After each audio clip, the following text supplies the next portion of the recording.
नमस्कार दोस्तों, स्वागत है आपका अपने चैनल रिश्तों की कहानियाँ पर।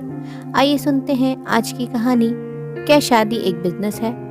बीमार, अंडरवेट और भी कई समस्याएं। ऐसे बच्चे की देखभाल कल्पना को बड़ी भारी लगती और वह अपने ही बेबी को छोड़कर चली गई। अनूप ने रेस्टोरेंट में प्रवेश कर खड़े होकर चारों तरफ देखा। एक रिजर्व टेबल पर उसके सातों दोस्त हाथ हिलाकर उसे बुलाने लगे। अनूप जैसे ही पास आया, सबने खड़े होकर उसको जन्मदिन की शुभकामनाएं दी और गले लगाया। अनूप भावुक होकर सबके गले मिला। 5 साल के बाद इतना अपनापन और निस्वार्थ प्रेम देखकर उसकी आंखें भर आई। ये 5 साल इतने तनाव और उलझन भरे थे कि न दिन कटते थे न रातें गुजरती थी। बस ईश्वर का ही वरदान है जो इतने अच्छे दोस्त मिले। हाँ तो भाई अनूप जी, कैसा लग रहा है आज आपको? ऋषभ ने पूछा।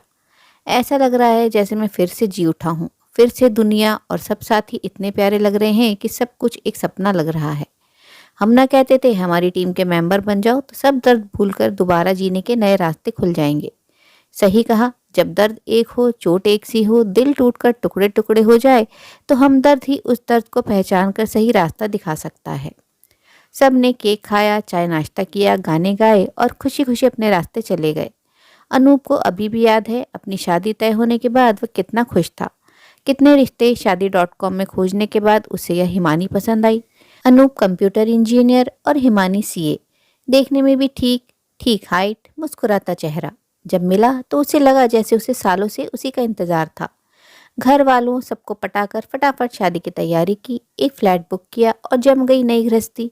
बड़े भाई ने कहा भी कुछ दिन साथ रहो फिर तो अलग रहना ही है, पर बंधन किसे पसंद है? जहाँ बंधन नहीं वहाँ मुक्त आकाश, और आकाश में कितने तारे, मगर तारों से मन नहीं भरता।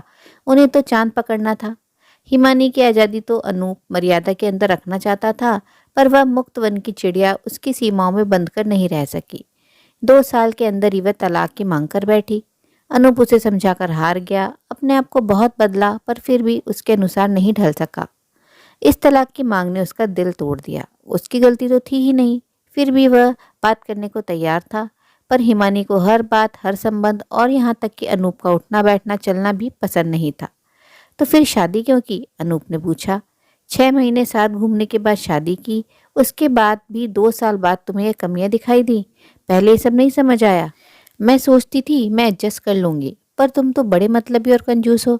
तुम्हारे साथ मेरी नहीं निभ सकती। नितिन ने समझाया। तुम इतने अच्छे हो कि वह तुम्हारी कोई गलती नहीं खोज पा रही है। वह तुम्हारे साथ बंधकर नहीं रहेगी। उसी से पूछो उसे क्या चाहिए। पूछने का समय नहीं मिला। हिमानी अपनी सहेलियों के साथ 20 दिन के टूर पर गई। उसके जाते ही अनूप के पास तलाक का नोटिस आ गया। यानी कि पहले ही सब सेटिंग हो चुकी थी। अनूप का दिमाग भन्ना गया। यह तो कोई तरीका नहीं हुआ।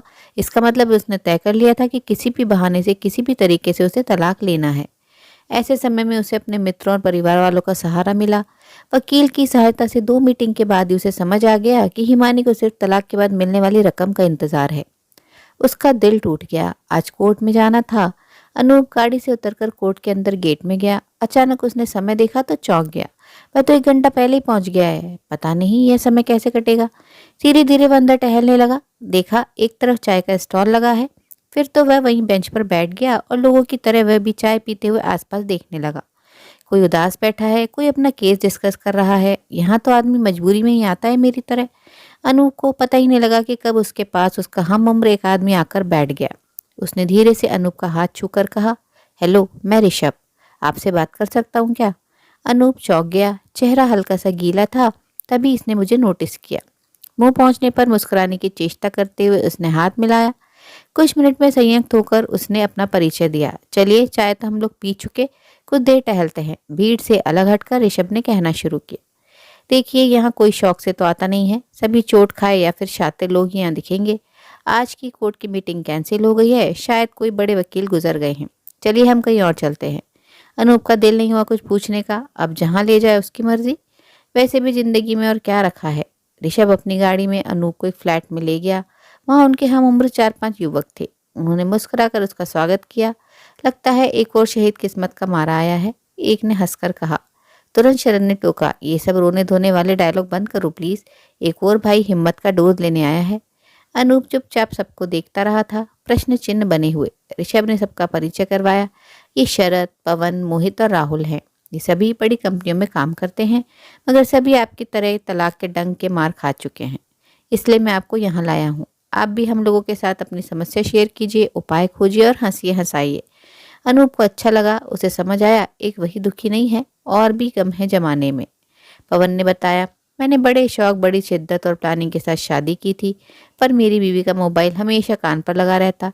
साड़ी खरीदनी है तो साली पसंद कराएगी, पिकनिक पर जाना है तो दोस्तों की पार्टी तैयार, यानी हर वक्त ससुराल और दोस्त सर पर सवार। पूछना बुरा नहीं है, पर तुम पढ़े लिखे इंसान हो, कुछ निर्णय खुद भी ले सकते हो। फिर प्राइवेसी भी कोई चीज़ होती है। मोहित की अलग ही समस्या थी। पत्नी बेबी ही नहीं चाहती थी, पर मैं एबॉर्शन को राजी नहीं हुआ। परिणाम है बीमार बच्चा, अंडरवेट और भी कई समस्याएं। उसकी देखभाल कल्पना को बड़ी भारी लगती। किसी तरह 8-10 महीने गुजरे और वह बेबी को छोड़कर चली गई। बड़ी मुश्किल से मेरी माँ और मैंने बेबी को बड़ा किया। नियम से दवा खिलाना, डॉक्टर के संपर्क में रहना, खान पान का ख्याल रखना कोई आसान काम नहीं है। न रातों को नींद थी न दिन में चैन। काम पर जाता पर उसी का ख्याल दिमाग पर छाया रहता। मेरी माँ की तो अग्नि परीक्षा थी। मैं थक हार जाता, पर मेरी माँ ने हिम्मत न हारी। उसी के चलते वह 5 साल का हो गया। काफ़ी ठीक है। चलिए अब आप रिलैक्स फील करेंगे। अरे कहानी तो अब शुरू होती है। अब कल्पना ने तलाक के लिए परेशान करना शुरू किया। हम तो खुश हो गए, पर लास्ट में वह खेल खेल गई। मेरे बच्चे की कस्टडी उसने कोर्ट में अपनी दलीलों से ले ली। मैंने और माँ ने कोर्ट में कितने प्रमाण दिए, पर बच्चे पर हम पहला हक माँ का होता है। पर मैं हारा नहीं हूँ। मुझे हर हालत में बच्चे को वापस लाना है। वह बीमार हो जाएगा, उसकी देखभाल सही हो ही नहीं सकती। राहुल की अलग ही कहानी थी। अनूप हर किसी की समस्या पर हैरान था। पढ़ी लिखी लड़कियां इतनी तो बुद्धि रखती ही हैं कि कुछ सेविंग्स तो रहनी ही चाहिए, पर हर वक्त शॉपिंग और ऊपरी शान शौकत में खर्चा कभी भी भारी पड़ सकता है। कुछ लड़कियां ऐसी भी होती हैं जो शादी करती हैं सिर्फ तलाक के नाम पर मोटी रकम वसूलने के लिए। उनके लिए शादी एक बिजनेस है। अनूप को उसके मित्रों ने बचाया। उसका घर एक कबाड़ खाने से कम न था। वह कोई भी कागज, बिल, यहाँ तक कि विज्ञापन के कागज, फोटो, न्यूज़पेपर तक एक ड्रॉर में डाल देता था कि उसकी बीवी सफाई करेगी, जो उसने कभी नहीं की। वही सब पेपर्स कोर्ट में काम आए। कितना शादी में, घूमने फिरने में और शॉपिंग में खर्च हुआ, सब प्रमाण के तौर पर अदालत में पेश किया, जिससे अनूप बिना कुछ दिए तलाक पा गया। कंजूसी और खर्च के लिए परेशान करने वाला चैप्टर खुद ही हट गया। अब एक शिवानी और कनक भी उनके साथ ही जुड़ गई थी। घरेलू हिंसा और मानसिक अत्याचार की शिकार कनक मुश्किल से जान बचाकर घर से भागी थी। वह इतना ज्यादा आतंकित हो गई थी कि खुलकर अपना हाल भी नहीं बता पा रही थी। उसके पड़ोसी पवन ने ही कोशिश करके उसे इस नरक से निकालने में मदद की। दुनिया कितनी भी आगे बढ़ जाए, पर उस रफ्तार से हमारे समाज की मानसिकता नहीं बदलती है। सीए ज्योग्राफी में पीएचडी, एक सीनियर लेक्चरर, शादी के पहले के वादे किसी को याद नहीं। वह अपनी शालीनता और अभिजातता का त्याग नहीं कर सकती थी और न ही साधारण गृहिणी के समान रह सकती थी। फिर भी उसने पूरी कोशिश की, पर पति का सहयोग न मिलने के कारण ही उसे तलाक लेने को मजबूर होना पड़ा। सही दिशा न मिले तो आदमी कहाँ जाए। माचिस की तीली का सिर होता है, दिमाग नहीं। इसलिए थोड़े से घर्षण से जल उठती है, पर हमारे पास दोनों है। हमें फिर से खड़ा होना है। तलाक सही रास्ता नहीं, पर गलत बातों पर अपने को मिटा देना सही नहीं। हम सब मिलकर रास्ता निकालेंगे, दोबारा खड़े होंगे, दुनिया देखेगी। अलग अलग लोग, पर समस्या एक ही है, धैर्य और संतोष की कमी। जीवन में नई समस्याओं को जन्म देती है। शादी निभाने के लिए स्त्री और पुरुष दोनों को समझना होता है कि कोई भी गलत कदम या निर्णय दोनों के भविष्य पर प्रभाव डालेगा। उम्मीद है दोस्तों कहानी आपको पसंद आई होगी। कहानी के प्रति आप अपने विचार कमेंट बॉक्स में कमेंट कर जरूर बताएं। आपके अनमोल कमेंट व सुझाव बहुत मोटिवेट करते हैं। कहानी अच्छी लगी हो तो अपने मित्र परिजनों के साथ भी शेयर जरूर करें। आपसे अनुरोध है, अगर आप चैनल पर नए हैं तो ऐसे ही नई नई जीवन से जुड़ी कहानियां सुनते रहने के लिए चैनल को सब्सक्राइब जरूर करें। कहानी अंत तक सुनने के लिए आप सभी का दिल से बहुत बहुत शुक्रिया। तो फिर मिलते अगली कहानी में। तब तक के लिए आप लोग अपना ध्यान रखिए, खुश रहिए, ऐसे ही कहानियां सुनते रहिए।